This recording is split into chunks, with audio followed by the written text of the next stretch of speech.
regarde à présent les market movers. Christophe, quel market mover sur les marchés? Eh bien, nous l'avions anticipé dans notre première partie, donc une préférence très nette des investisseurs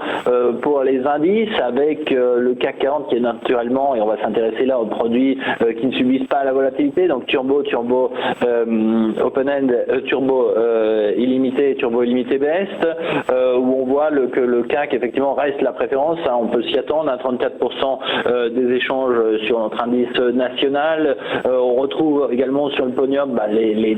les deux mêmes indices que la semaine dernière, donc le DAX qui reste relativement actif avec 7%, donc un léger repli par rapport à la semaine dernière, et le Dow Jones qui a dépassé le Nasdaq pour s'approprier la troisième place du podium. Les indices américains globalement ont représenté 11% des échanges, donc on est sur une tendance qui est celle de l'année, c'est-à-dire de voir des investisseurs également regarder outre-Atlantique. Cependant, on n'est pas au moment les plus forts où il y avait vraiment cet engouement sur les marchés américains. En termes d'autres sous-jacents, on retrouve dans ce cas-là des actions qui sont quand même, on va dire, des habitués de la part des investisseurs en produits de bourse à Paris, où on va retrouver Total et Renault dans la top 10, donc les deux seules actions françaises qui ont réussi à y parvenir. Et côté outre-Atlantique, Tesla qui se confirme en fait être le sous-jacent qui depuis 1 an et demi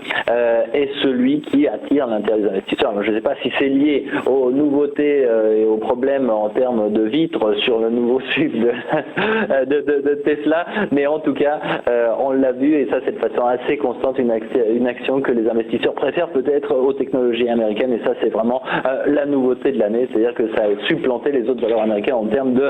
d'actions préférées de la part de nos investisseurs en produits de bourse. En termes de produits à levier, bon,